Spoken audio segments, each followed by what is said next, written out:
Olá, sejam bem-vindos a mais um TigreCast, o podcast oficial do Criciúma Esporte Clube. Hoje é dia de muito aprendizado, muito conhecimento, porque a gente vai conhecer um pouco dos bastidores do futebol. O futebol não é somente dentro das quatro linhas, não é só o jogo jogado, mas é o jogo por trás, e a gente vai aprender muito. Sem mais delongas, apresentando também nossos patrocinadores, a estrelabet.com, a melhor casa de apostas esportivas do Brasil, e Rocha Alimentos, sabor e praticidade para todos os momentos. TigreCast vai estar disponível na TV Tigre, no canal da TV Tigre do YouTube, também no Spotify, apenas com áudio para quem pretende apenas escutar. Sem mais delongas, antes de apresentar, quem vai apresentar os nossos convidados hoje é a Esther Leopoldo, acadêmica de jornalismo, minha colega aqui ao lado. Esther, o editorial é contigo, e sejam muito bem-vindas aí ao nosso TigreCast, a mais um episódio. Muito obrigada, Didé. Bastidores é a palavra que define o trabalho daqueles que mobilizam o mundo por trás das quatro linhas, por trás da bola em campo e por trás de um clube organizado, estruturado, formal, auditável e legalista. Nem só de jogadores, técnico e torcida um clube precisa para se manter, mas um parecer jurídico, que assim como um goleiro, através de suas milagrosas defesas, ali está o jurídico, também realizando grandes defesas, mas em prol do clube como uma entidade ou até mesmo fazendo o possível para aquele craque estar apto ao entrar em campo, para dar alegrias à torcida carvoeira. Conversam conosco hoje a doutora Samira Daimler e o doutor Oswaldo Cestário Filho, ambos advogados que protegem o nosso querido Criciúma Esporte Clube. A Samira defendendo a casa e o Cestário o STJD. Sejam muito bem-vindos ao nosso TigreCast. Bom dia, é um prazer estar aqui. Muito obrigada pelo convite. Vendo essa evolução aí imensa da nossa casa, do nosso marketing, da nossa TV Tigre, e ainda mais ao lado desse grande colega, a pessoa que eu me inspiro todos os dias, doutor Oswaldo Cestário Filho. Muito prazer mesmo. Bom dia a todos, bom dia Didé, Esther. É um prazer estar aqui, ver essa estrutura maravilhosa, e estou aqui para esclarecer, tirar dúvidas, o que vocês quiserem ouvir, contar histórias, né, que já vivenciei nesses 25 anos de direito esportivo. Então é um prazer estar aqui com vocês. Tá certo, então eles já entregaram, então que já é de manhã, né? Só para ver, o trabalho começa cedo, né? A primeira coisa da agenda é atender a TV Tigre. Olha só como a gente está com moral, né, Esther? E o Cestário, ele veio do Rio de Janeiro, né? Sim. Tá certo. Então, antes de mais nada, como a Esther falou no editorial, que o Cestário defende o Criciúma no STJD. A Samira aqui defende o clube em casa, digamos assim, que defende o clube em questões que não se referem ao STJD. Como é que funciona a dinâmica de trabalhos? Em que momentos o Cestário é acessado? Em que momentos é com a Samira? Qual a diferença? Digo, aconteceu alguma coisa, vou chamar a Samira. Aconteceu outra coisa, vou chamar o doutor Cestário. Posso? Pode, imagina, fica à vontade. A gente desenvolve um trabalho já com o Criciúma há alguns anos, né? E a Samira é uma colega assim, advogada interna, que a gente tem uma amizade, até já criou um vínculo de amizade. E assim, tudo que se relaciona à competição e a questões de disciplina, a gente conversa com a Samira direto. A gente se fala praticamente todos os dias. Por WhatsApp ou por telefone.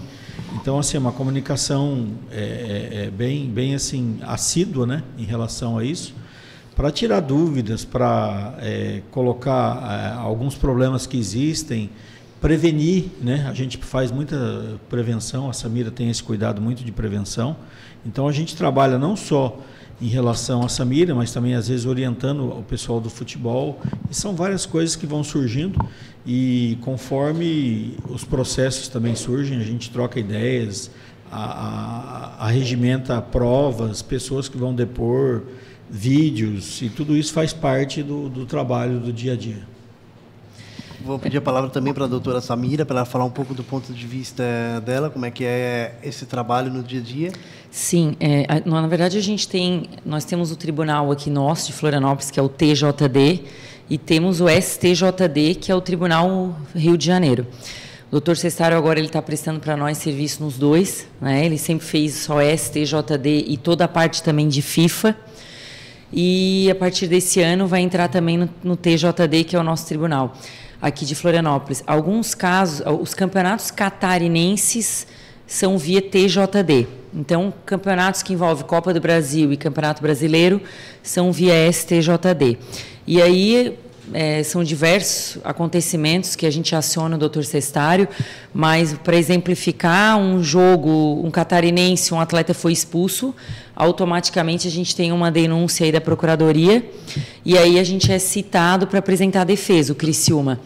E aí é onde a gente aciona também o Dr. Cestário, porque ele faz a defesa lá e nós estamos aqui, o que ele precisar, volta e meia, é ouvido o jogador, é ouvido o técnico, né, ou os envolvidos vão depor, e a parte toda, esse elo de ligação entre a defesa e o julgamento é feito via clube, por aqui, né, doutor Cestário? Perfeito. E a gente tem esse contato aí quase que frequente, porque durante o ano são vários campeonatos, vários acontecimentos, e aí precisa realmente da presença dele quase que constante. Antes da Esther fazer o questionamento dela, só para não fugir do assunto, me veio uma curiosidade agora, então, que a Samira falou.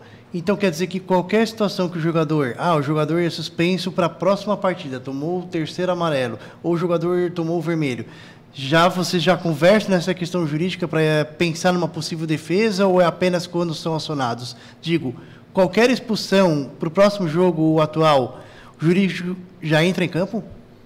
Já entra em campo, eu já recebo ali, olha, aconteceu tal expulsão, para a gente já ir pensando nas provas que nós vamos produzir.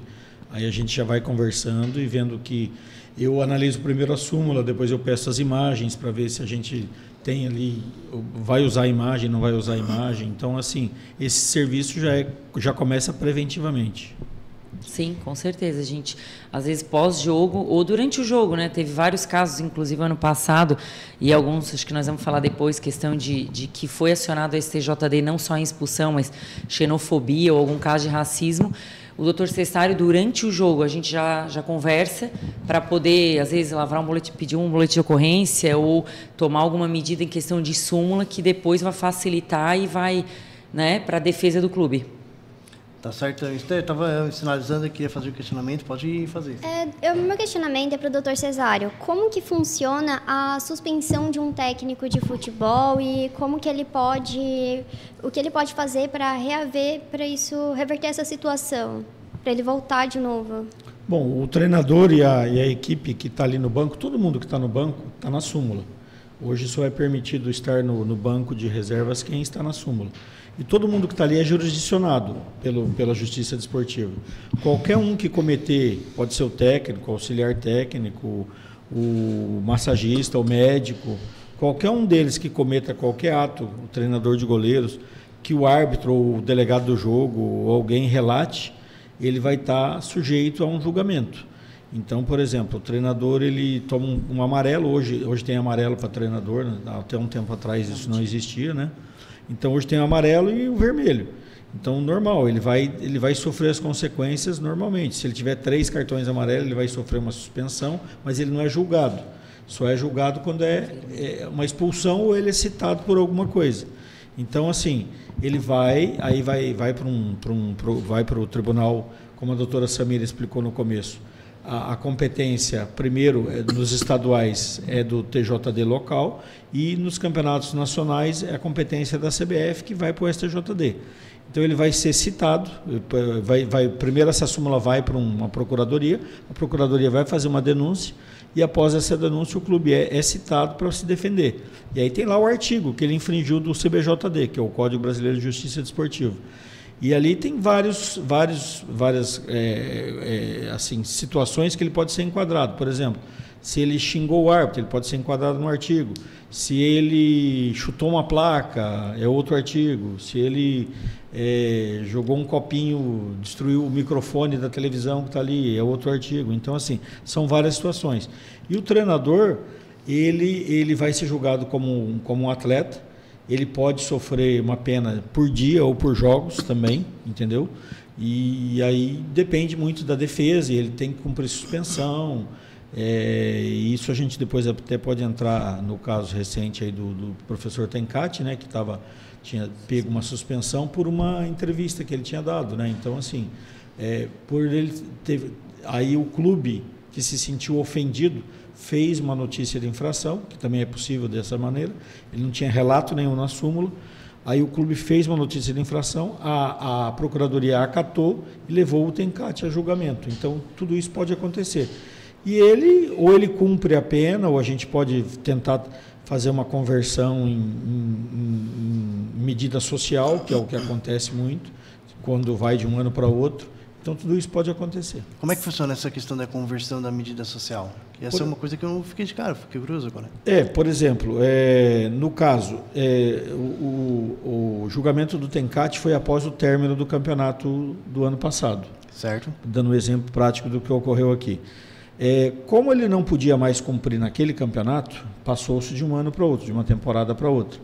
E aí você tem, pelo código, o código permite você pedir a conversão daquela pena em medida de interesse social, por exemplo, uma doação de cesta básica. É isso que eu fiquei curioso, porque eu não sabia que tinha isso aí no esporte. A gente sabe quando tem alguém comete uma infração de violência, qualquer coisa até menor, bem menor que violência, às vezes aquela questão de cesta básica, enfim, não sabia disso aí no esporte. O direito desportivo, ele se baseia muito no direito penal. Então, assim como no direito penal tem essas possibilidades, no direito desportivo também existe.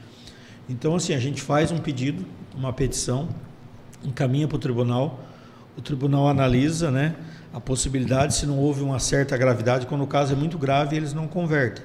Mas quando o caso é uma pena branda ou alguma coisa assim... Até questão de reincidência também é analisada, doutor Cessário. Nesse caso não era reincidente, então... Se é reincidente, leva em consideração. não é... Aí tudo isso é levado em consideração. E aí o tribunal fixa lá uma pena para converter aquela pena dele. Em vez de ele cumprir um jogo, ou 2, ou 3, o tribunal vai falar, não, você vai fazer uma doação aqui para uma instituição de tantas cestas ou em dinheiro e você vai fazer essa conversão da pena, o clube vai cumprir, né, junto com o denunciado, e posteriormente ele está liberado. Foi o caso do treinador, o Tencati, ontem, por exemplo. Então, no caso, o Tencati, para voltar, ele precisa fazer uma doação? Já foi realizada. Antes do jogo começar, isso já tem que estar pronto. Mas quanto que dura pode ocorrer a duração de uma suspensão de um técnico? Depende muito do artigo que ele for enquadrado. Por exemplo, se ele for enquadrado numa injúria ou numa coisa assim, ele pode pegar uma pena por dia. A pena por dia, ela abrange, assim, pode ser 15 dias o mínimo, e pode ser até 720 dias. Nós tivemos um caso aqui, né, que aí ele é considerado como pessoa natural, porque ele não faz parte ele não está na súmula, né? Isso. E ele foi suspenso, nosso executivo, ele foi suspenso, ele pegou acho que 40, primeiro foi 60 e conseguimos reduzir 40 dias ele cumpriu, né? Perfeito. Porque foram em dias também, não foi em jogos. Isso. O caso dele foi em dias. Acho engraçado que tem essa mistura, por exemplo, a pena vai ter que cumprir a suspensão por dias, por jogos. O que é que define, por exemplo, a punição vai ser dias? Não, a punição vai ser em jogos. O código mesmo, a capitulação de que tu foi inserido. Dependendo qual é a tua atitude, o código já tem elencado, o CBJD, todos os casos. Se vai ser em dias, se vai ser em jogos, quantos dias, o mínimo. Tem mínimo e máximo, né, doutor Cessário? Eu vou te dar um exemplo aqui, que até um caso recente que eu atuei. Um jogador... Só para ressaltar, desculpa, o doutor Cessário não defende somente o Criciúma, tem outros atletas, clubes, como tu disseste agora, um jogador não necessariamente é um do Criciúma. Eu sou especializado só em justiça desportiva, então a gente atua em todas as áreas da justiça desportiva. E, assim, um atleta, ele numa segunda divisão, ele foi envolvido, a princípio, num caso de apostas, né, que depois nós vamos falar também. E aí o que aconteceu? Ele foi julgado num tribunal estadual e pegou 200 dias de suspensão. Esse atleta se transferiu para o exterior e a pena dele não foi assim, notificada mundialmente, ou seja, não foi comunicada para a FIFA, não foi dado... Existe isso, então, de comunicar para a FIFA para que fora do país ele cumpra em todo lugar. Existe isso. Aí o que aconteceu? Esse jogador ficou um tempo fora do país, voltou, foi contratado por um clube de um outro estado. A pena dele era por dia, não era por partidas. Se fosse por partida, ele só ia cumprir naquele estado onde ele estava. Perfeito? Ou seja, se ele voltasse a jogar naquele estado, determinado estado, ele teria que cumprir aqueles 200 dias lá. Ou quer dizer, ou as partidas. Como ele foi jogar no exterior e ele pôde atuar lá normalmente, a transferência internacional ela é diferente da transferência nacional. Então, assim, por outro intermédio que ela acontece. É pelo TMS, que depois a doutora Samira pode falar melhor sobre isso. Que é um sistema da FIFA, que a FIFA organizou, que hoje, por isso que cada vez mais está mais especializado. O que aconteceu? Esse atleta voltou e houve uma denúncia nesse novo estado que ele está, que ele estaria suspenso e que não foi consultada a federação e o tribunal daquele estado onde ele jogava. A nossa defesa foi no sentido que ele não veio daquela federação, ele veio de uma transferência internacional. E lá na transferência internacional dele constava sem penalidade pendente. Mas aí, olha só, aí aqui no Brasil eles estavam acusando ele de que ele não poderia jogar porque ele tinha uma penalidade em dias, não em partidas, porque fossem em partidas, e que ele teria que perder os pontos, esse time dele teria que perder os pontos lá. Então, assim, olha a complexidade disso.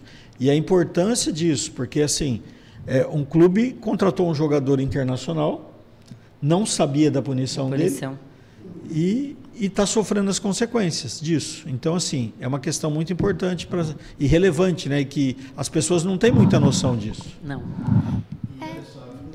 Desculpa, Gidé, só para aproveitar aqui o gancho, eu queria perguntar como é que funciona essa perda de pontos. E assim, ó, por exemplo, o jogador, ele levou essa suspensão por 200 dias, ali como você falou, e daí ele ficou mais de 200 dias fora do país jogando em outro time, só que voltou praticamente. Ele vai ter que voltar a cumprir esses dias ou ele vai ter que... A regulamentação fala que se houver a internacionalização da pena, ou seja, o comunicado da pena, ele imediatamente fica suspenso também. Então ele já cumpre. E aí ele vai ter que cumprir lá onde ele está. Já conta internacional, né? Agora, se ele ficou lá um tempo e não cumpriu, quando ele voltar ele tem que cumprir aqui os dias. Mas se houver a comunicado da internacionalização, aí ele tem que já ficar suspenso. E tu tinha falado sobre os pontos ali, se o time ficar com ele, não entendi ele direito, mas como funciona a perda de pontos? Porque assim, quem está acusando, que é um outro adversário que está abaixo da tabela, fez uma notícia de infração. Olha, o jogador tal foi punido em tal federação, em tal estado, e está jogando. Ou seja, está jogando com punição. Ou seja, está jogando de maneira irregular. A Procuradoria acata isso e fala, então vamos denunciar o clube tal. Aí ele jogou, por exemplo, 3 rodadas. Entendeu? Aí eles vão analisar se ele vai perder aqueles pontos daquelas 3 rodadas. Ele perde 3 pontos por escalar um jogador irregular e mais os pontos conquistados das partidas. Nas partidas seria no qual ele jogou? Nas quais ele jogou. Então, por exemplo, se ele ganhou os 3 jogos e jogou mais 3 jogos até aquela situação se consumar, o que acontece? O clube pode perder até 18 pontos no campeonato. Eu queria fazer um questionamento também para a doutora Samira sobre a questão assim, quando eu estava falando no caso do Tencate, me veio uma situação que, assim, os personagens envolvidos no futebol, dirigentes, vice-presidentes, diretores, jogadores, técnicos, eles estão sujeitos à ação de punições da arbitragem, da federação, enfim. E aí eu faço questionamento. Como é que funciona a orientação? Porque, por exemplo, os atletas e o técnico, a gente vê, por exemplo, na assessoria de imprensa, o Celso, ele faz orientação, o trabalho dele é orientar o que pode falar, o que não pode, aquela questão de jogo, não vamos falar mais dessa questão porque vai dar arma para o adversário. Mas é a parte jurídica desde da forma como a pessoa vai se postar diante da imprensa, ou como a pessoa deve agir no dia a dia. Como é que é a tua orientação, Samira? Como tu tá aqui dentro do clube, como é que tu é o bastidor da tua orientação? Tu fica conversando bastante, tu dá bastante puxão na orelha nos personagens, alguma coisa assim? Dida, um questionamento importante mesmo. Essa orientação, como o Dr. Cessário falou, a gente faz mesmo diária. Ela é uma forma de prevenção, né, Dr. Cessário? Isso até nos orgulha muito, por isso que o Criciúma, ele é um dos clubes do Brasil que quase zero ação judicial mesmo, porque nós temos esse trabalho preventivo diariamente.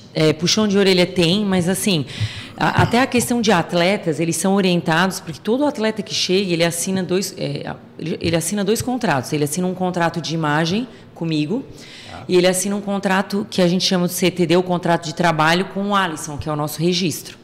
Tá? O contrato de imagem, quando ele já vai assinar, ali já constam várias cláusulas nesse sentido. Da postura, da questão do cartão amarelo, do cartão vermelho, da postura dentro de campo. Lógico, nós sabemos que quando entra ali para as 4 linhas é diferente, né? O calor da emoção, o calor de uma partida.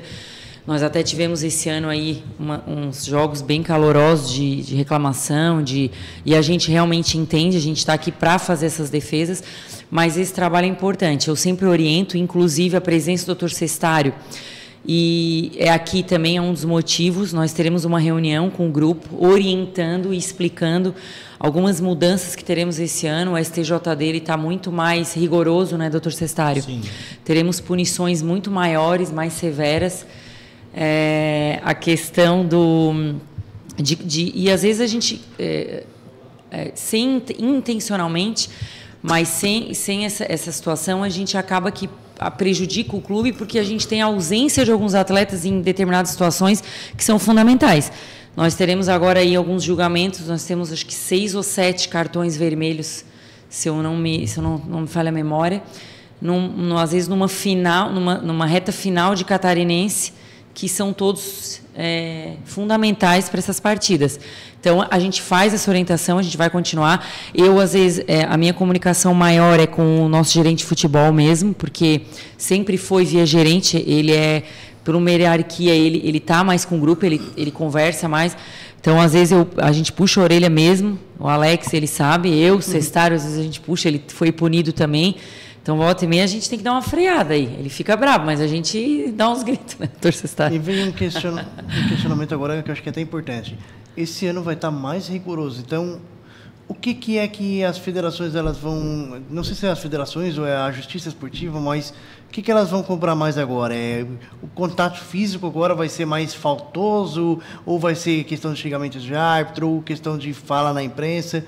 O que eles vão... pegar mais no pé, digamos assim, uma forma de linguajar popular? Deixa eu te falar.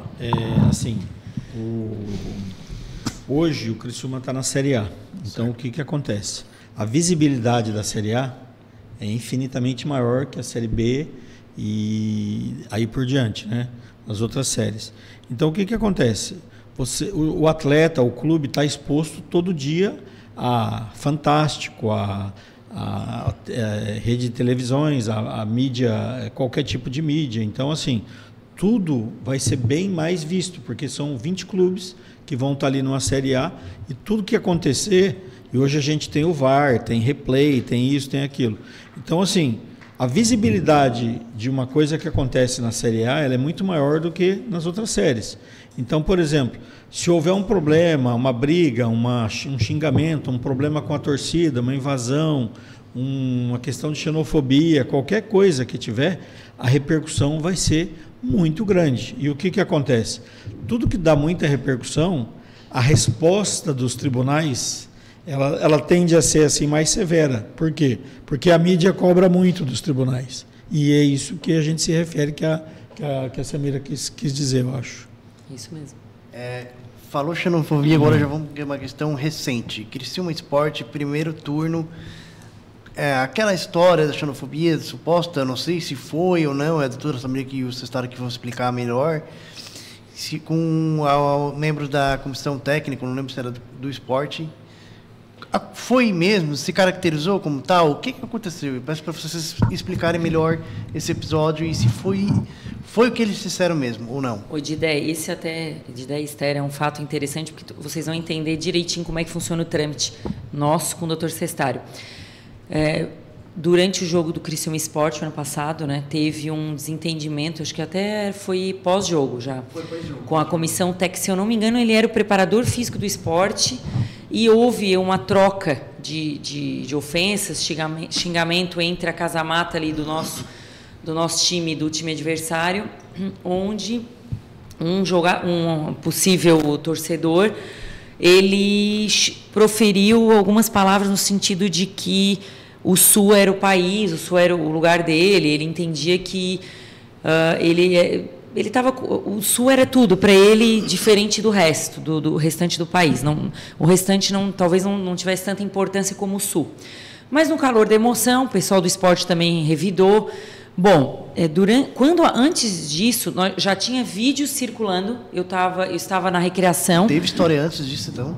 Não, eu digo antes de a gente acionar até o Dr. Cessário, pós-jogo, eu estava na recreação, que às vezes acaba o jogo, eu vou lá para ver se deu tudo certo, porque ali também vai ser a coletiva de imprensa, e já tinham vídeos, aí o pessoal do futebol me chamou para dizer, doutora, já tem vídeo circulando no meio do ônibus do esporte.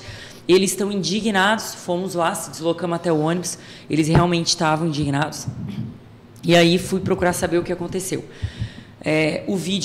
Tinha o vídeo, eles estavam, nós já vamos acionar advogado, nós já vamos fazer o que tem que ser feito. Bom, naquele primeiro momento a gente não conseguiu, porque qual é a função do clube nesse momento? É identificar o indivíduo que proferiu um racismo, que proferiu um ato de xenofobia, porque, de qualquer fato, isso ele diminui, né? Eu não vou dizer que ele retira, porque ele não retira mais, né, doutor Cestário, a responsabilidade do clube, até porque a responsabilidade de um jogo é nossa. Então, a partir do momento que entra do estádio para cá, nós somos responsáveis por tudo que acontece, parte de segurança, e nesse fato específico, qual seria o procedimento? Segurança verifica um ato desse, ele tem que pegar o torcedor, né, ir até o torcedor, conversar com o torcedor, identificar o torcedor, lógico, de uma forma tranquila, de uma forma como ele faz o trabalho dele, e anotar o nome do torcedor, talvez até direcionar o torcedor à parte da polícia militar, para que identifique que o clube não seja tão responsabilidade, diminui a responsabilidade do clube. E nesse caso não foi o que aconteceu. Uhum. O que acontece é o seguinte, nesse vídeo eu lembro muito bem, porque a gente analisou muito a prova, houve um entreveiro entre eles e o próprio membro da comissão ali começou a trocar palavras com a torcida. Isso. E aí filmaram especificamente um torcedor e foi bem assim focalizado nele. E ele beijava o escudo do Criciúma e dizia, aqui é Sul, tipo... O Sul é meu país também. O Sul é meu país, tal, e tipo, proferindo isso. Assim, nessa política do correto, né, do perfeitamente correto hoje que tem, hoje em dia, de 10, 15, 20 anos para cá, o futebol mudou muito em relação a isso, né? Então, todo mundo tem que se policiar muito em relação a isso.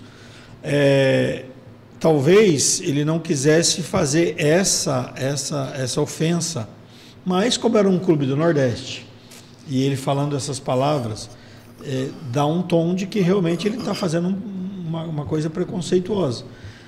Esse torcedor foi identificado, era sócio, acho que era sócio do clube. Era sócio patrimonial, ele mesmo colocou à disposição. Ele se colocou à disposição.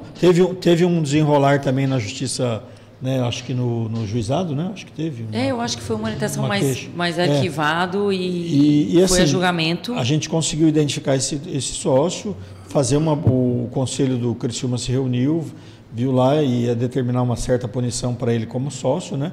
E então houve assim um cuidado do clube e isso ajudou muito no julgamento. Sim. Mesmo assim a gente pegou uma multa, o clube pegou uma multa né, num valor até razoável, e teve que pagar essa multa no tribunal. Ele fez questão de arcar com a multa, o sócio, porque ele ressarciu o clube. Ele estava muito chateado com a situação, disse que não era a intenção dele, e sabe, até uma coisa, não é curiosa, mas às vezes a gente fala, o torcedor hoje diz, o futebol tá chato, e às vezes o futebol tá chato mesmo.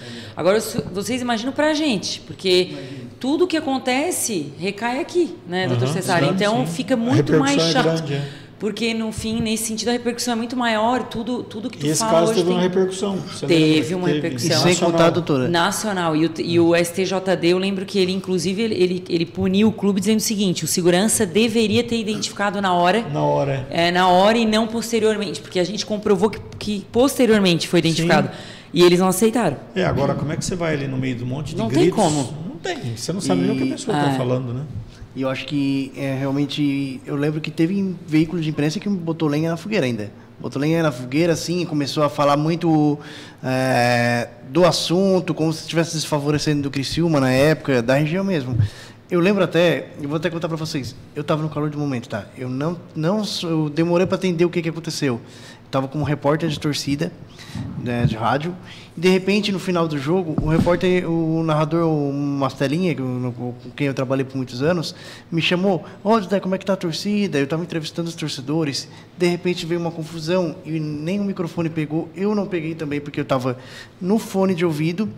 Depois tentei perguntar, ninguém sabia, veio um torcedor, claro que já estava em off, me falou, me falaram que tem um cara que falou isso aí do seu país, não sei o quê, que é a versão que a gente acabou conversando, né? Não coloquei isso aí no ar, até comecei a mandar mensagem no calor do momento, aquela questão da informação, tudo, né? E o próprio Mastelinha, inteligente, pegou e pensou, nem me chamou, porque, claro, uma questão que daqui a pouco pode prejudicar o clube é de acordo com... Não é uma informação de acordo com uma outra pessoa, né? Não é um testemunho realmente, né? E eu não tinha testemunhado, eu só estava no meio da confusão, mas era um barulho daqueles, né? Mas depois de tudo veio toda essa repercussão, mas eu estava no meio da confusão ali, olha. Confesso que eu fiquei até com medo. Vai aparecer nas câmeras, daqui a pouco vão me chamar para depor. Eu vou dizer o quê? Eu vou dizer, eu não escutei nada, porque eu realmente não tinha escutado nada. Eu estava no fone ali, tentando escutar, porque no fone o que acontece? Eu fico apertando aqui o máximo, porque na torcida é difícil de escutar, então eu tenho que apertar o máximo para escutar lá o estúdio. Então não deu para entender essa confusão, mas foi uma bafafada. Você vai se lembrar daquele caso do Grêmio e do goleiro Aranha, né? Sim. Você lembra que uma multidão gritava palavras de lá chamando ele de macaco, de outras coisas, né? E o que acontece? Focalizaram uma torcedora do Grêmio. É verdade, eu estava lendo no livro esses dias. Focalizaram justamente ela. E ela acabou levando a culpa por todo o episódio. Uhum. Até fogo na casa dela depois colocaram. Sim. Entendeu? Então, assim, isso é uma questão muito grave. Então, assim, ela foi identificada na hora ali, como sendo... Foi focalizada. Mas várias pessoas estavam cometendo aquela injúria racial, né? Então, assim, é uma coisa que pode se tornar... É uma tendência, né? Está cada vez mais rigoroso e... Eu fui saber que ela não era a única... Essa semana retrasada, quando eu estava lendo um livro no Kindle, do João Paulo Fontura, que ele era assessor de imprensa do Grêmio, contando as histórias dos bastidores do clube de futebol. E ele contou nessa história que ela não era a única ali. Foi a culpada, linchada ainda. Sofreu um linchamento e a vida da pessoa... Veja bem, colocaram fogo na casa da pessoa. Então, assim, é muito grave isso, né? E como é lidado com essa questão de casos de racismo? Tipo, quando a torcida acaba fazendo com a torcida adversária?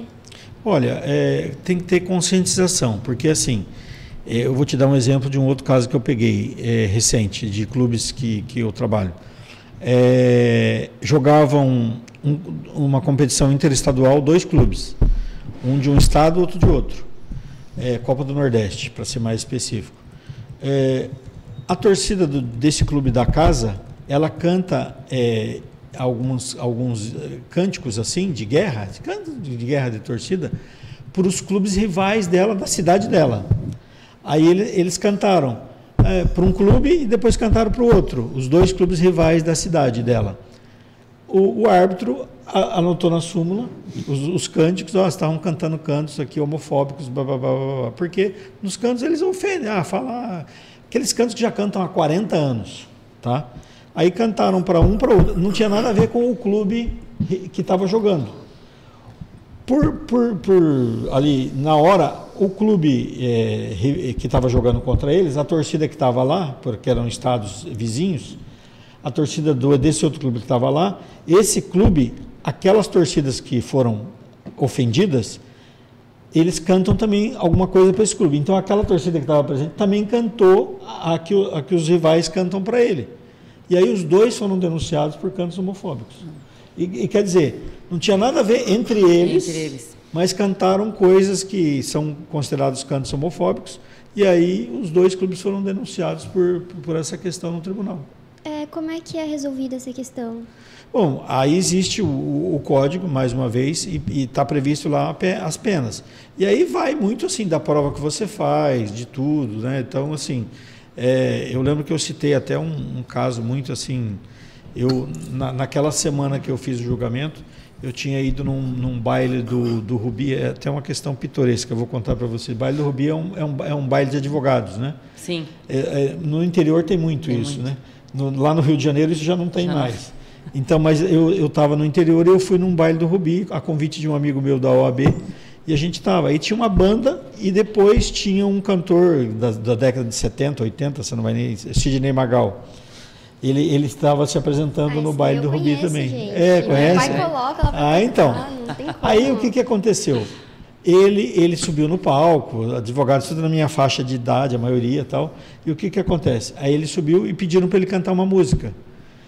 Se te agarro com outro, te mato. Te mando algumas flores e depois escapo. Que é uma música que fez muito sucesso nos anos 70 e tal. Então o que essa música, essa letra fala? Se ele pegar a mulher dele com outro, ele te manda algumas flores, te mato, depois te manda algumas flores e depois escapo. Olha só. Manda as flores para o funeral. Gente. Isso, exatamente. Então, ele falou, olha, eu não posso mais cantar essa música, eu fui linchado na internet, porque por isso. Aí o pessoal estava lá, e assim, é uma questão de quem viveu os anos 70, 80, isso era normal. Sim. Então, o pessoal estava lá, normal. canta, e ele acabou cantando, né? Então, assim, aí dali a pouco entrou também uma outra banda, que tem uma banda sempre auxiliar, que faz o show. Aí entrou outra banda, dali a pouco eles cantaram o Robocop gay, dos Mamonas Assassinas, que também hoje já é considerado, vamos dizer, de preconceito, né? Então, assim, aí eu citei esses dois casos e falei, olha, naturalmente os advogados que estavam ali e que curtem, tanto os mais velhos quanto os mais novos, pediram essas músicas. Por quê? Porque fazia parte da geração, de uma memória, tal, aquela coisa.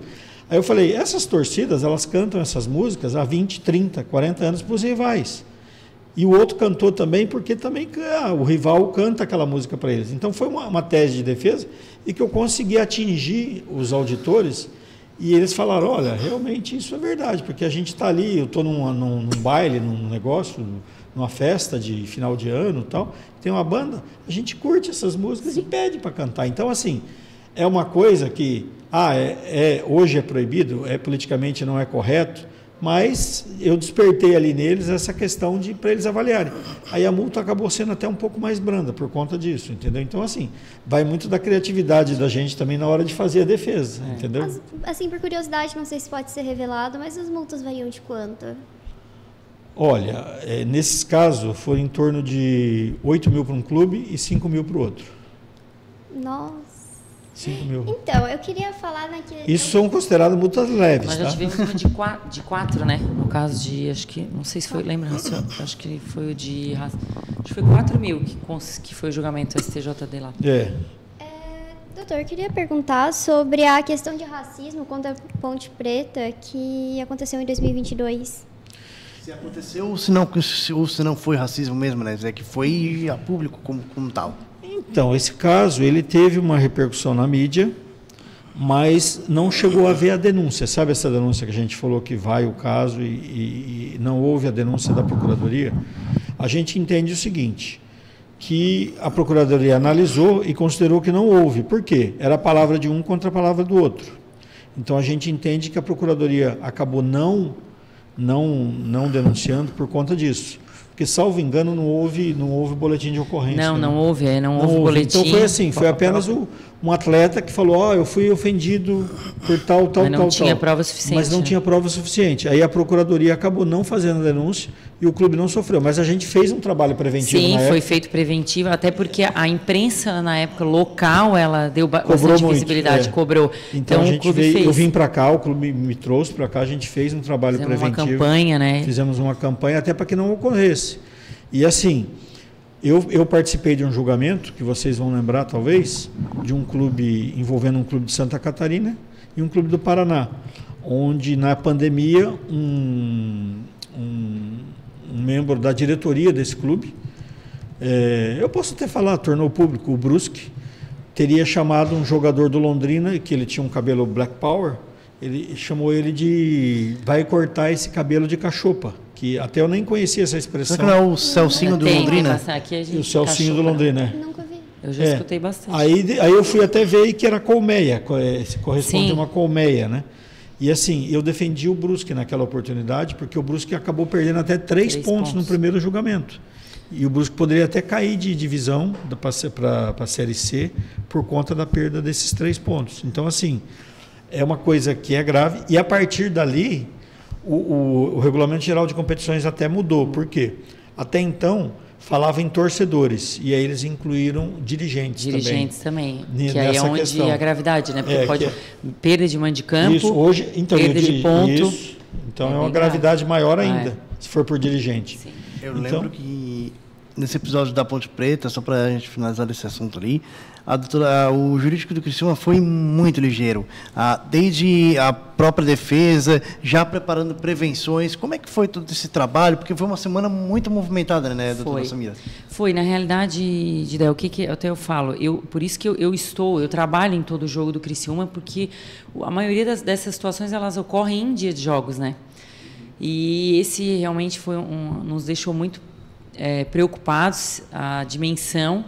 Muito embora o doutor Cessário falou, simplesmente o atleta da Ponte Preta disse que ouviu, que recebeu esse comentário, mas não teve prova suficiente, não teve uma gravação, não foi colocado na súmula. Mas como foi uma coisa que a imprensa noticiou muito a semana inteira, nós até já estávamos preparados para vir uma denúncia, né, doutor Cessário? Eu vou te falar até, o jogo era à noite. O jogo era à noite, isso mesmo. Sexta-feira. A Samira, do jogo, ela já me ligou. Sim. E eu estava vendo o jogo, porque eu também sou um workaholic, fico vendo jogos, fico às vezes com um jogo aqui, outro ali. Então, assim, a Samira me ligou, eu falei, Samira, eu estou vendo... Foi? Tudo, eu tenho uma mensagem até hoje. Eu estava falando, Samira, eu estou vendo, já faz isso, vamos tomar essas providências, tal. Então, assim, a gente já agiu na hora, preventivamente. Então... Isso aí ninguém sabe, né? Então, assim... As pessoas não acompanham, né? Não acompanham. A Samira já estava trabalhando. Eu, que não sou direto interno, por coincidência, eu estava vendo esse jogo. Então, ela me falou, eu já peguei e falei, Samira, toma tais providências. E assim, então foi muito importante essa questão preventiva que a gente fez, entendeu? E é o que a gente tem falado. O tribunal está cada vez mais rigoroso. Nós tivemos agora um outro episódio, que acho que também nem veio à tona, que foi no jogo do acesso para a Série A, constou na súmula que um indivíduo, né? Não saiu atleta, né? Uma pessoa invadiu o gramado com uma criança. E nós fomos a julgamento por isso. Aí identificamos, era um atleta nosso, e conseguimos reduzir a pena, mas mesmo assim, acho que foi o quê? R$1.000, doutor? Isso é durante o jogo, Samira? Não, o juiz apitou, encerrou o jogo, subimos para a Série A e esse atleta invadiu. Ele estava com o filhinho dele no colo, ele invadiu. Mas... o não relacionado. Não, ele não estava relacionado. Ele estava até, acho que na cadeira, ele não jogou o último jogo. Isso. Ele estava, não sei se estava com uma suspensão machucado. E aí constou na súmula, uma pessoa invadiu o gramado com uma criança. Foi para julgamento. Aí eu disse, meu Deus, e agora? Para a súmula e para o tribunal, era um torcedor que estava invadindo. Eu não entendi isso. Na verdade, Samira, foi denunciado o clube, Por que teve essa denúncia sendo que teve a invasão da torcida? Não, mas é que assim, a invasão, na verdade, a torcida não invadiu. Após a saída do árbitro, Aí o campo, na realidade, fica a critério do clube. O clube liberou a entrada da torcida. Entendeu? Nós não tivemos nenhuma invasão. A torcida nossa, graças a Deus, para isso ela é bem consciente, então ela não invade. É que o clube abre os portões para eles entrarem, normal. Depois após a saída do árbitro. O árbitro estava lá dentro ainda, por isso? Porque o que acontece? Sim, o árbitro Se houver uma invasão e estiver lá, membros da arbitragem, membros da federação, atletas adversários, esses atletas correm um risco. Isso aconteceu porque no ano passado também, não sei se vocês vão se lembrar, um episódio do Internacional, um pai com uma menina no colo invadiu o campo para agredir um jogador adversário ou um juiz, eu não lembro. Então isso foi dado muita mídia. Então o que acontece? O tribunal e quem está ali com a caneta na mão fica de olho, eles são orientados. Eu falo, se houver qualquer ocorrência, vocês notificam na súmula, entendeu?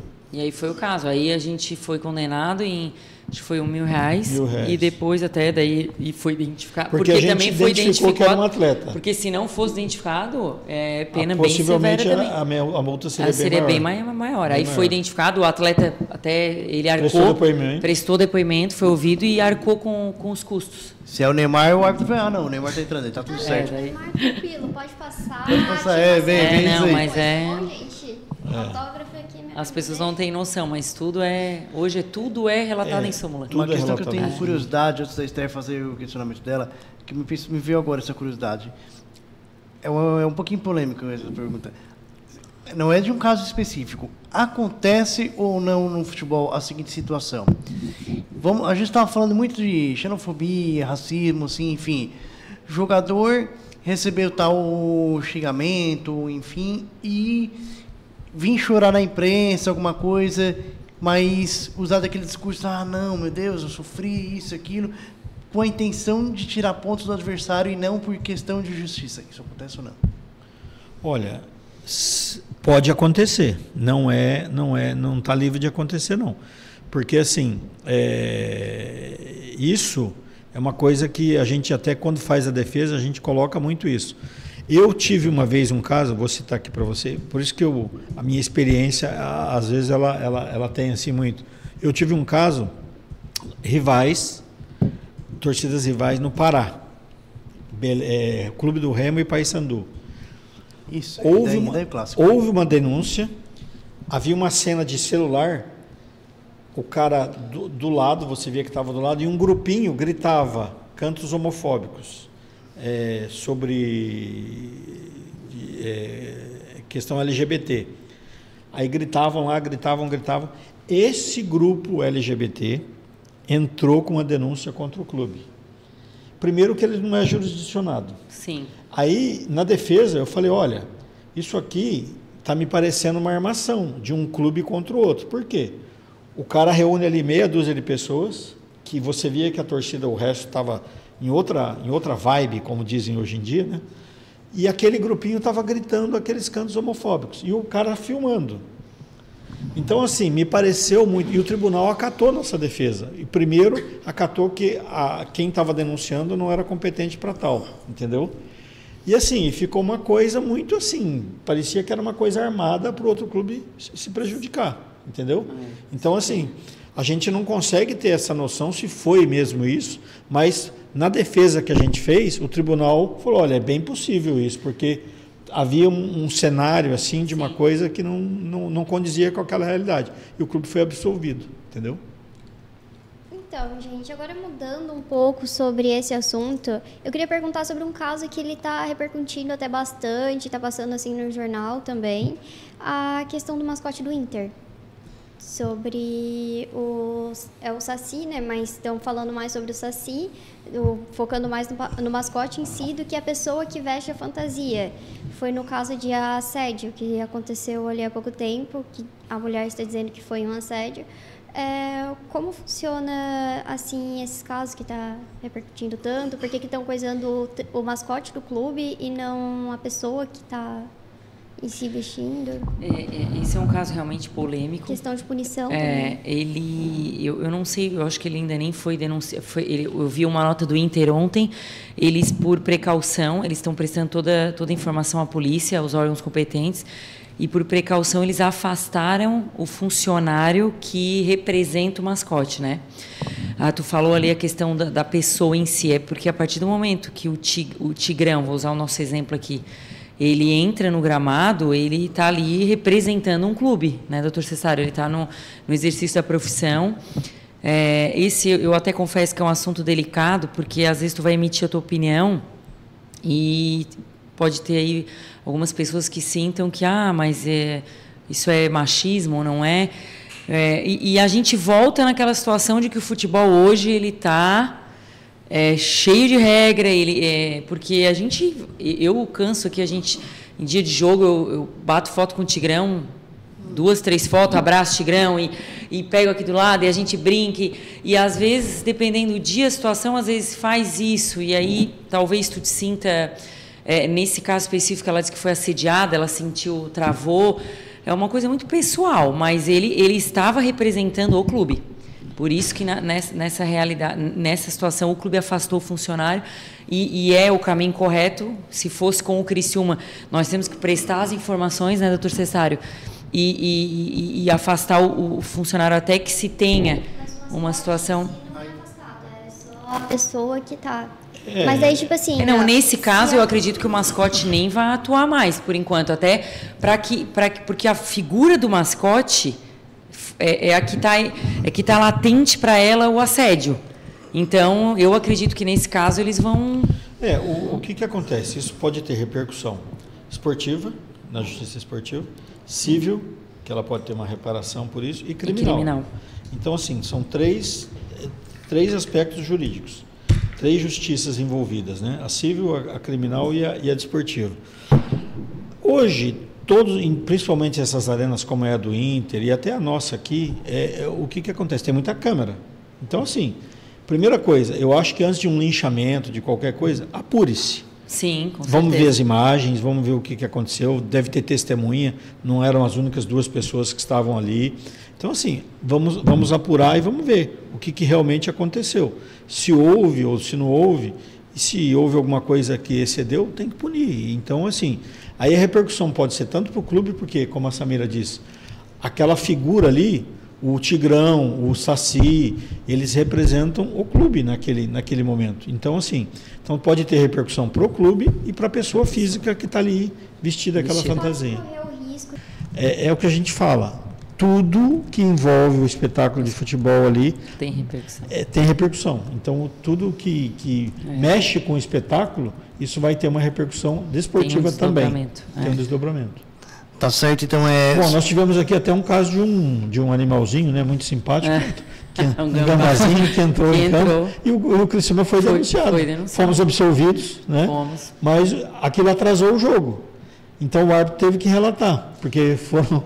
E assim, foi muito legal até o tratamento que se deu ao animal naquela oportunidade, mas a gente teve que levar cenas do animalzinho. Olha, agora me recordei, foi uma brilhante até tese de defesa, porque tivemos a parceria também da Unesc, sim, que é a nossa patrocinadora, parceira, que foi feito um estudo sobre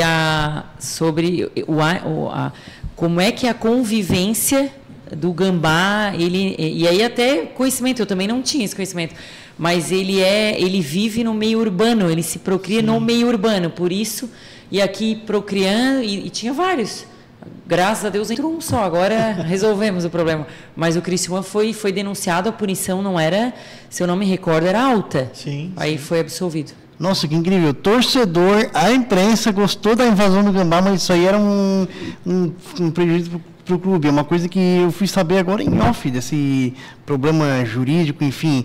Tem um outro episódio também. Engraçado que muitos episódios aconteceram em 2022, né? Em 2023 foi mais tranquilo, acredito eu, né? Estou aqui por fora do âmbito jurídico. Mas em 2022 teve um episódio um pouco polêmico da questão do jogador do Criciúma envolvido no episódio da apostas esportivas, que contra a Tombense. Eu não sei se vocês podem comentar um pouco mais dessa questão, como é que o jurídico entrou em campo, se a Samira conversou com o atleta depois, se Cessário também, como é que foi a ação? O que foi esse episódio?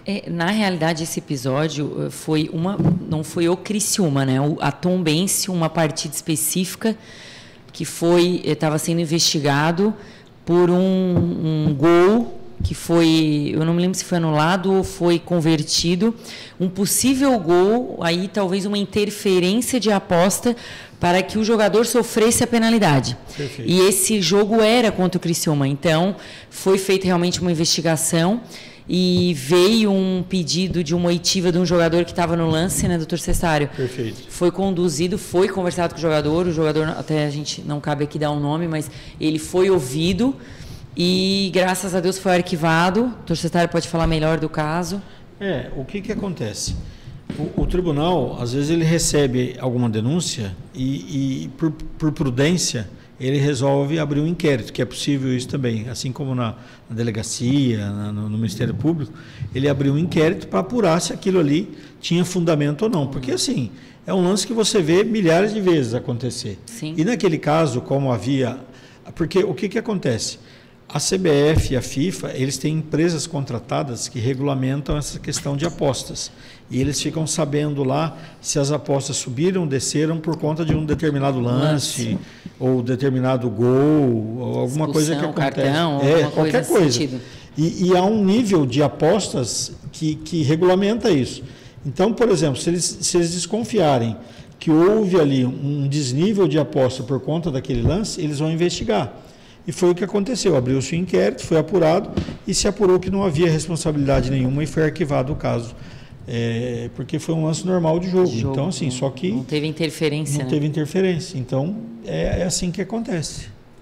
Então, gente, agora vamos mudar, assim, que eu gostaria de perguntar um pouco sobre a vida de vocês. Um pouco sobre a história de vocês. Começando aqui por doutora Samira. Samira, como tu entrou nessa parte de esportes, no mundo esportivo, nessa questão de direito desportivo? Sempre teve ligação com o esporte? Foi o direito primeiro, depois o esporte, ou era o esporte primeiro? Não, eu sempre fui do esporte. Na verdade, eu sou natural de Laguna, mas sempre morei em Criciúma, que a minha mãe é de Laguna. E eu sempre fui atleta de handebol. Eu joguei 18 anos handebol. Inclusive, nós somos vice-campeã aqui estadual. Eu ganhei bolsa para pagar a faculdade. 75% durante 5 anos da minha faculdade foi paga com bolsa. Aonde a faculdade? Em Tubarão, na Unisul. Fiz direito lá. E eu fui do esporte, sempre gostei. Sempre fui jogo no Rio de Janeiro. Sempre vi os jogos do Criciúma. Meu pai é sócio patrimonial. O esporte sempre teve na nossa vida. Meus 2 irmãos também. Um jogava vôlei, outro jogava handebol. E aí, quando eu decidi fazer direito... Até eu não fiz direito para advogar, eu queria ser juíza. Eu fui 10 anos assessora de juiz, aqui dentro, em algumas cidades do estado, aqui de Santa Catarina. E depois eu pensei, não, é difícil, a vida de concurso é uma vida que exige muita também dedicação. Me apaixonei pela advocacia, comecei até na empresarial, e aí terminei a faculdade, me formei, passei na OAB, e comecei a me especializar. Eu fiz 5 pós-graduação, depois passei no mestrado, e aí nesse meio tempo eu entrei para trabalhar no Criciúma. Vai fazer 8 anos já que eu cuido de direito desportivo, cuido aqui da área jurídica do clube. 7 anos dentro do clube mesmo, 7 anos. Desde 2015, então? Desde 2015 eu já estou auxiliando, né? Final de 2015, 16 ali eu estou auxiliando, mas efetiva no clube... Maio de 17, eu entrei na CLT, vamos dizer assim, admissional, né? E aí eu fiz uma especialização, eu sou especialista em Direito Desportivo, uma especialização em Direito Desportivo avançado e Direito Contratual. E é isso, é um viés que eu gosto muito, o esporte é a minha paixão, sempre foi. E quando tu era criança, vamos nessa parte ali mais da infância. Porque de currículo a gente já se sentiu pequeno, Exatamente, mas eu gostaria assim de perguntar, você sempre imaginou que você iria para essa área ou viraria uma grande estrela do handebol? Não, eu sempre gostei de futebol. Eu vou contar para vocês uma curiosidade, eu jogava futebol, e às vezes eu jogava em Laguna, o time eram 20 homens e eu de mulher. Porque Sério? Eu sempre fui. eu sempre tive uma veia, assim, meio para futebol. Tanto e quando tem uma mulher jogando entre os homens, você sabe, aquela joga bola. Tanto que quando eu fiz 15 anos, a minha avó deu de presente um curso de modelo e manequim, que ela dizia assim, ó, tu tem que ter modos, porque tu vai pro futebol. Ela dizia, tu vai pro futebol, pelo amor de Deus, minha filha. E aí, eu sempre gostei do futebol. É porque antes, para as pessoas assim mais velhas, pelo menos, a minha mãe também, às vezes, é tipo, o futebol é para menino. E as meninas nunca ficava, tipo, era vôlei, mas na maioria das vezes, até na escola, muito, na parte da escola, os meninos, eles não queriam jogar com as meninas. E, tipo, até o professor de educação física nunca colocava as meninas jogar com os meninos. Não, eu jogava bem, tá? Modéstia à parte daquela época, tanto que eles iam escolher, a primeira que ele escolheu era eu. Eu dava um chute a gol, sempre gostei de futebol desde pequena. Vou querer ver uns vídeos da época. Vamos, vai ter, o meu chinelo era trave. Uma coisa é lei da física. Quando tem um grupo de 20 homens e uma mulher jogando bola, aquela mulher joga pra caramba, sabe? Obrigado. Eu sei isso porque por experiência própria. No meu bairro, lá na Vila Nova, em Cocal do Sul, a gente, nos tempos lá dos 10 anos, tinha uma menina de 6, 7 anos lá que era a única que jogava com a gente. Jogava tão bem que colocamos ela no time do bairro, lá do Interbairros, tudo. Então, experiências. Você é casado com um jogador de futebol? Não, eu sou casado com um jogador de futevôlei. De fute, tá certo? De fute? Não, o meu marido... Não, ele brinca, o esporte dele, ele gosta de futevôlei, mas não, de futebol não. Mas e você, Cesário? Como é que... Cestário, desculpa. Cestário e Cesário, a gente falou de outro patrimônio. Confundiu, uma pessoa gente. Que trabalha conosco, que é o Cesário. É parecido, não é mesmo? Desculpa aí, Cesário. Já tá cobrando... Não, mas tá certo, tá cobrando a presença do Cesário aqui. O Cesário tem que vir. É mais difícil falar com o Cesário do que com o presidente da República. Eu convenci ele para gravar Além das Quatro Linhas. Vocês já conheceram os nossos quadros. A gente tá para marcar com a doutora Samira. Vamos fazer. Que por enquanto tá fugindo da gente. Não, mas é a janela aberta, tá muito boa. Mas o Cesário tu não vai fugir, de certeza. Essa janela tá corrida, mas depois do dia 7 aí a gente... Então, eu sou aquela criança que desde sempre eu gostei de futebol. Eu sou natural de Paranavaí, no Paraná, e muito cedo a gente primeiro mudou para São Paulo. Meu pai tinha uma oficina mecânica e nós mudamos para São Paulo, eu tinha 4, 5 anos. E meu pai era corintiano. E eu, naquela época, o Palmeiras era bicampeão brasileiro, 72, 73. E eu já virei palmeirense ali naquela época, 72, 73, eu tinha 4, 5 anos de idade. E eu tinha time de botão, de futebol de botão, não sei se vocês... Sim, né? Sim, imagina. E eu já sabia o nome de todos os jogadores e tal, e uma bela decisão de campeonato paulista de 74, meu pai levou todos os amigos corintianos lá, e para decepção dele, eu me pronunciei palmeirense ali naquela decisão. Falei, não, pai, eu sou palmeirense, não vou torcer para Corinthians, não. Aquela história, pai chora no banheiro. Isso. E assim... Depois aí a gente, com 8 anos, eu mudei para Londrina, 8 anos de idade. E um tio meu que gostava muito de futebol, começou a me levar no estádio. E eu lembro que a gente ia e ficava na beira do alambrado vendo jogos do Londrina. E eu já me apaixonei. Aí foi o primeiro contato que eu tive com o campo de futebol e o futebol profissional. E hoje até é uma história muito legal, que eu pretendo terminar o livro que eu estou escrevendo. O meu ídolo do Londrina, o meu primeiro ídolo, era um ex-jogador do Corinthians, Carlos Alberto Garcia. E hoje eu sou amigo do Carlos Alberto Garcia, a gente se frequenta, casa, tudo. Então, assim, é muito gratificante para mim, aquele menino que conheceu aquele ídolo e tal. Eu gravava os gols dele em fita VHS, né? Talvez hoje a geração de hoje nem sabe o que é. Eu peguei. Né? É aquele com... Era um videocassete. Um filmezinho? Isso, eu gravava. Eu acho que eu peguei dessa época. E eu tinha gols dele gravado, eu tinha tudo. Então era um ídolo que eu tinha. E hoje eu sou amigo, tenho o prazer de ser amigo dele. Então, assim, é muito gratificante. E eu fui de torcida organizada. A Sangue Azul, eu tenho foto com... Advogados de torcida organizada, rapaz. É isso, eu tinha 13 anos, eu era de torcida organizada, tudo. Então, assim... E eu, na faculdade, quando eu entrei em Direito, por que eu escolhi Direito? Eu queria ser jornalista desportivo, porque eu era um jogador frustrado. Faculdade de Direito para fazer jornalismo? Não. Assim, no vestibular, a minha primeira opção ia ser jornalismo. Por quê? Eu queria ser jornalista esportivo. Porém, me veio assim, falei, mas eu vou trabalhar com direito esportivo, jornalismo esportivo, eu não vou ganhar dinheiro.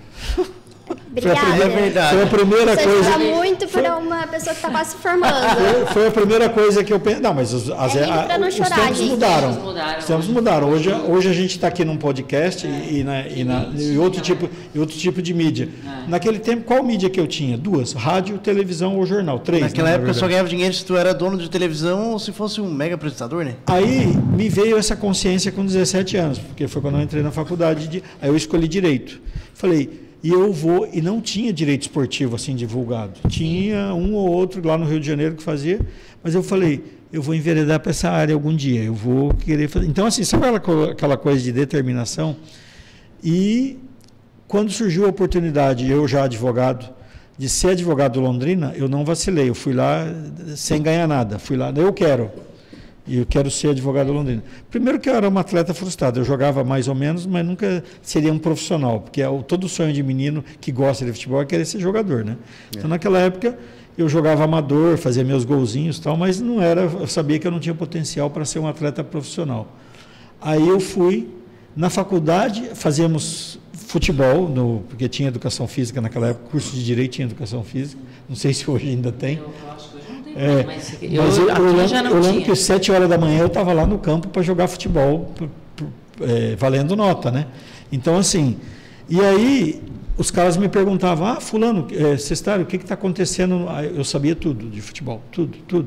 Eu estudava, eu via, eu colecionava figurinha, eu tinha álbum, eu assinava a revista Placar, que na época até a minha coleção se perdeu numa das mudanças que eu fiz, eu fiquei muito triste, porque era assim, desde 1980 que eu tinha a revista Placar. Relíquias.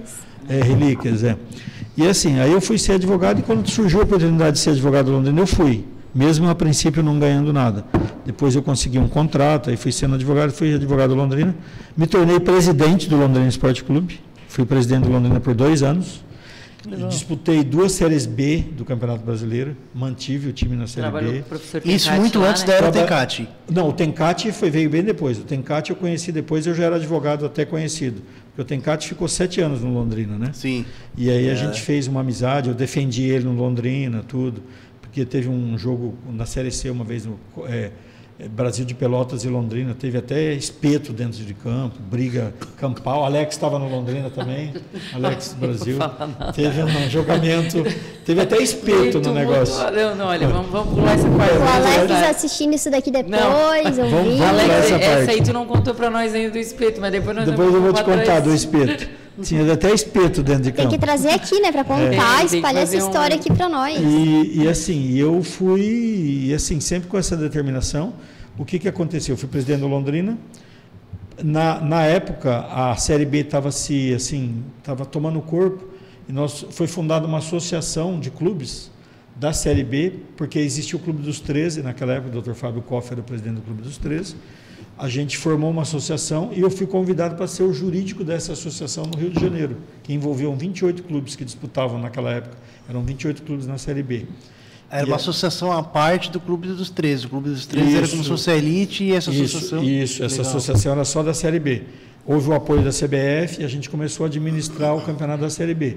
Tanto em bola, uniformes para os clubes. Então, teve assim, foi uma experiência muito boa. E eu fui convidado para me mudar para o Rio de Janeiro, em 2004, isso quando terminou o meu mandato no Londrina. Eu fui 2 anos. Quem me sucedeu foi o meu ídolo, Carlos Alberto Garcia, porque eu ia até tentar a reeleição à época. Mas aí uma mobilização da cidade, como ele era o maior ídolo do clube, falou, não, eles queriam que ele fosse. Eu falei, o cara é meu ídolo, eu não vou abrir mão para ele. Sim. Então, aí abri mão para ele, aí me surgiu essa oportunidade de ir para o Rio, e aí sim... Eu tinha um escritório comum em Londrina, quando eu fui presidente, de advocacia civil, trabalhista. Eu sempre fui muito fução. Então, assim, aí eu já tinha experiência de 6 anos advogando para Londrina, depois fui presidente, aí conheci todos os presidentes de clube, aí me mudei para o Rio de Janeiro e comecei. Cheguei lá no Rio de Janeiro, a gente tinha uma dificuldade muito grande naquela época. Desculpa eu me estender um pouquinho aqui, mas é que é interessante. Não, a gente adora escutar histórias. O que aconteceu? Naquela época, havia muito poucos advogados especializados em direito esportivo, em 2004. E quem fazia os julgamentos nossos no Rio de Janeiro eram os advogados de Vasco, Fluminense, Flamengo, América e Botafogo. tinham 5 advogados lá que eram advogados desses clubes, e nas horas vagas ele ia andar e defendia os outros clubes. E a gente tinha assim, eu percebia que o tratamento era assim, vou lá fazer para você e tal. E aí um dia eu peguei um avião e fui lá assistir, sem ninguém me conhecer. E eu vi que os caras faziam assim, meio que, tipo, esse clube aqui, foi lá, Série B, tal, peço justiça, ou, tá bom, não, tá bom. Então, assim, não havia um esforço dos advogados em defender os clubes que não fossem os clubes deles. Aí, quando eu me mudei para o Rio de Janeiro nisso aí, eu sugeri para os clubes, falei, olha, eu queria propor aqui para vocês da gente fazer a defesa dos clubes, porque eu falei, eu senti essa dificuldade no Londrina e queria saber de vocês. Todo mundo falou, é verdade, a gente tem que mandar às vezes avião vindo do Amazonas, ou vindo de Recife, ou vindo de qualquer lugar do Brasil para fazer uma defesa que era tudo presencial, não tinha online, né? Então, o que acontece? Todo mundo tinha essa dificuldade. Ou então você contratava um daqueles advogados, pagava caro, né? E o que aconteceu? Eu falei, eu quero propor aqui o seguinte, a associação me dá 2 estagiários e eu vou fazer a defesa de todos os clubes. E foi assim uma aceitação geral.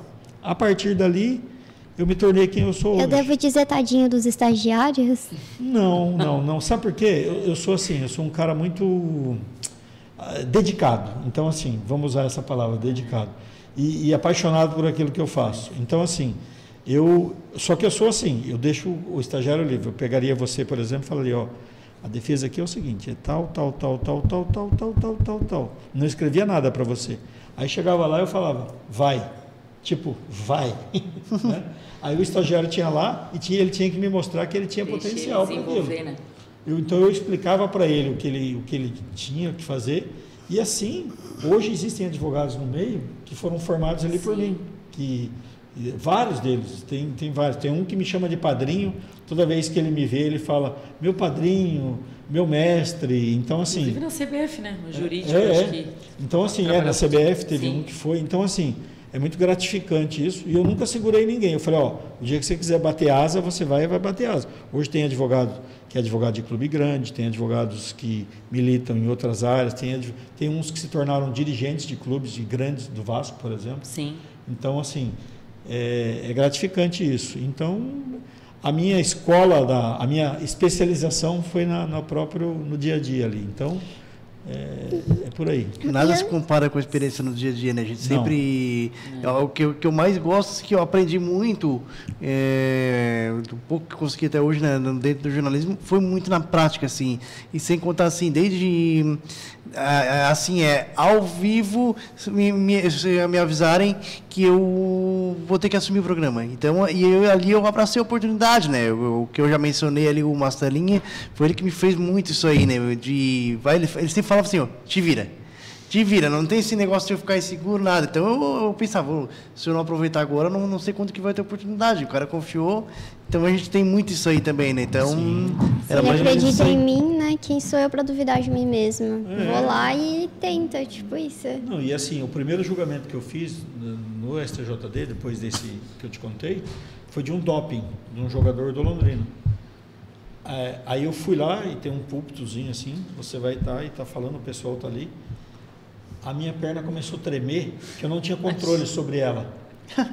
Teve uma hora que eu não tinha controle, ela começou a tremer assim de um jeito, porque assim, a nossa experiência como advogado até então era assim, peticionar, fazer audiência, mas eu não era um advogado criminalista que fazia júri, por exemplo. Então eu não tinha essa experiência. E as defesas são, na maioria, orais, né? Então, assim, aí isso me deu uma bagagem muito grande. Hoje eu falo normalmente, naturalmente, dou aula, dou palestras, então, assim, foi um crescimento e, assim, dentro daquilo que você gosta. E já participei de julgamentos em vários tribunais do Brasil inteiro. Então, assim, é muito gratificante. Recentemente eu fui fazer um julgamento num tribunal em Recife. E cheguei lá, fui despachar com o relator do processo. Ele falou, rapaz, eu estou escrevendo um livro por causa do meu doutorado, que eu estou fazendo especialização em direito esportivo. 80% dos casos que eu vejo lá, o senhor está envolvido, está no meio. Aí ele falou, 80% dos casos que eu vi, o senhor está. Então, assim, ele falou, para mim é uma honra estar aqui com você. Então, quer dizer, deu ir lá despachar com ele, talvez tentar convencer ele da minha tese.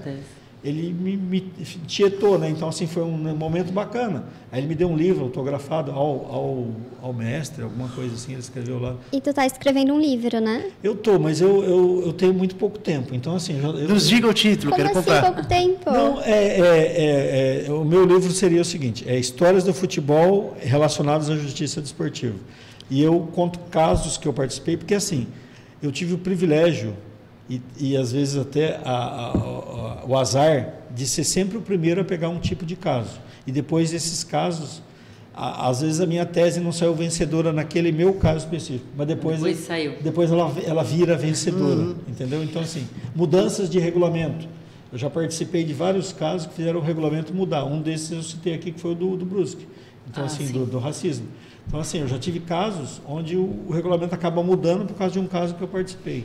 E a doutora Samira, me conta, como que vocês se conheceram nesse meio? Na realidade, quando eu assumi o jurídico do clube, o Dr. Cestário já advogava aqui para o Criciúma, acho que desde a época do Antenor, né, Dr. Cestário? Isso. Então, a gente se conheceu e quando eu assumi, ele veio até Criciúma, a gente conversou, explicou, ele até me inseriu muito também nessa parte de justiça desportiva e até a parte internacional, porque a gente até não comentou aqui, mas o Dr. Cestário e o Dr. Felipe, que também vai estar na cidade esse final de semana, eles que são responsáveis pela parte FIFA, né? A parte de mecanismo de solidariedade, formação. Então, foi a partir daí a gente só continuou o trabalho que ele já vinha exercendo. Doutora Samira, para fechar com chave de ouro, a gente já tinha até falado ali um pouquinho antes disso. Agora tu vai ter que pensar muito rápido. Muito rápido, doutora Samira. Então, primeira palavra que vem na sua cabeça com a letra C. Criciúma.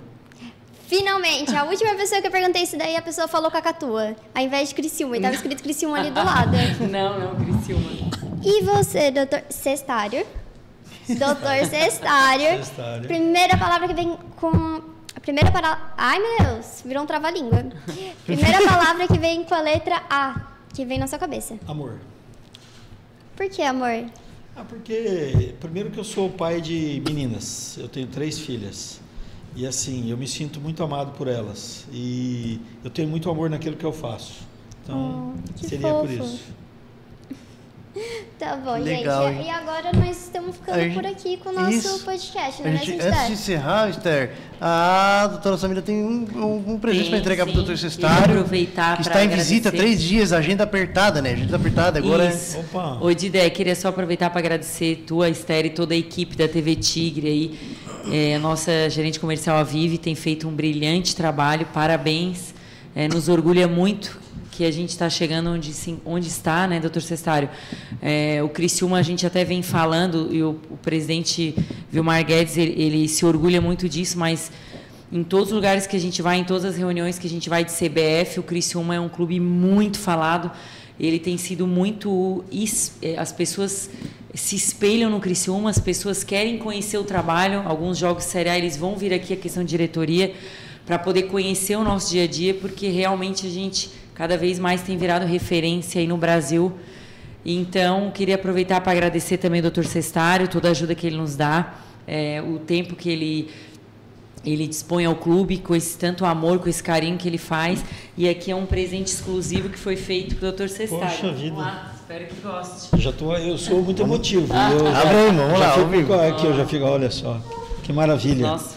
Olha só, colegas gente. aí, patrocinadores também. Que maravilha, obrigado. Para quem está ouvindo aqui a gente no podcast, o Dr. Cestário ganhou uma caneca do Criciúma. Olha aqui, que maravilha. Maravilhosa, bem tricolor. Um chaveiro? Um chaveiro. Uma camiseta também ali dentro. Uma camiseta. Abridor também, abridor. Um broche e também uma cerveja do nosso Criciúma. Não podemos esquecer da nossa cervejinha, né, uma gente? Camisa maravilhosa aqui. Camisa maravilhosa. Olha, a melhor parte foi a da Longe. A camisa mais linda do Brasil. Olha só. Que legal, e a camisa, se quiser esticar, fica à vontade para poder mostrar. E a GG, vai servir. Você vai ser guardado aí. Só ele, velho. Aqui, mostrar o patrocinador. Já dá para vir no dia de jogo, né? Dia 2 já tem jogo. Amanhã vai entrar, linda. Amanhã vai entrar no estádio assim, com ela. O pessoal tá uma camiseta toda preta, né? Uma camiseta toda preta para quem tá no Spotify. Uma camiseta preta. Nossa, com detalhes em dourado, uns azuis ali embaixo. Obrigado, gente. Perfeito. Maravilhosa. E assim, eu queria deixar algumas palavras. Primeiro para o torcedor do Tigre, que a Série A, com essa visibilidade toda que a gente falou, o torcedor tem uma função, além de torcer e incentivar o clube, de obedecer essas regras, né? Para não prejudicar o clube. É verdade. Não invadir, não jogar objetos em campo, colaborar, esses atos racistas, tudo isso. E vocês também, como uma TV Criciúma, eu acho que vocês também vão ter um papel fundamental nisso e espero que vocês possam fazer campanhas, a gente vai orientar, o jurídico vai orientar não só o marketing, mas a TV também Criciúma, a TV Tigrão, né? TV Tigre, para poder fazer esse tipo de assim, campanhas junto ao clube para evitar que o clube seja punido, porque a visibilidade, como a gente falou, é muito grande. Então fica aqui esse meu apelo e essa minha, assim, esse meu pedido aos torcedores do Criciúma. Tá certo, então. Obrigado, doutora Samira, também doutor Cestário. Obrigado, Esther, mais uma vez pela parceria. Muito obrigada, Edidé. Tá certo, então, doutor Cestário, obrigado pela visita também. A agenda está apertada. Eu só quero imaginar, quanto tempo vocês acham que foi o podcast? 1h30? Quase. Sabia? Aí, doutora Samira. 1h40, eu nem sei. 1h23. Aí. 1h23, mas muita história. Vários assuntos que nós nem falamos ainda. Teve muita coisa ainda fora do script que a gente conversou em off. Será que vamos ter um parte 2 aí mais pra frente? Quem sabe, né? Com certeza. Gente, o que vocês precisarem de mim, a Samira tem meus contatos. O dia que vocês precisarem de qualquer esclarecimento, acontecer algum fato, vocês quiserem, eu estou à disposição, tá? Com certeza. Para mim é sempre uma satisfação. Já vamos pegar o contato teu depois. E, inclusive, eu sei que tu faz esse trabalho para vários clubes, atletas. Não sei se tu continua sendo palmeirense, mas se tu continua sendo palmeirense, eu digo, já dou um recado aqui, ó. Te prepara na Série A. Brincadeiras à parte. Mas você sabe que o ano passado eu fiz todas as defesas do Abel, o treinador do Palmeiras, né? E eu tive esse prazer. Eu não advogo especificamente nas causas do Palmeiras, mas o Palmeiras me contratou para eu fazer especificamente as defesas do Abel. Então, assim, eu tive muito trabalho, porque ele foi expulso várias vezes, né? Mas, assim, é uma satisfação muito grande. Então, assim, é um prazer muito grande fazer as defesas de um profissional que hoje é reconhecido como um dos melhores do país, né? Então, é bem legal. Já faz a ponte também para quem sabe o Tencate conhecer ele, né? Porque o Tencate admira muito. Ele já falou no podcast aqui com a gente que gosta muito do estilo do Abel, enfim, admira muito. Então, já fica aí a dica. Então, muito obrigado também. Com certeza, doutora Samira, doutor Cestário, contando muitas histórias aqui no Criciúma, muitos casos, explicando o juridiquês pra gente, né? E também contando as suas histórias.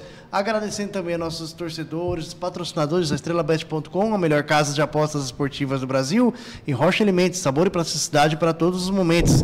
Valeu e fica até uma próxima. Valeu, gente. Um forte abraço.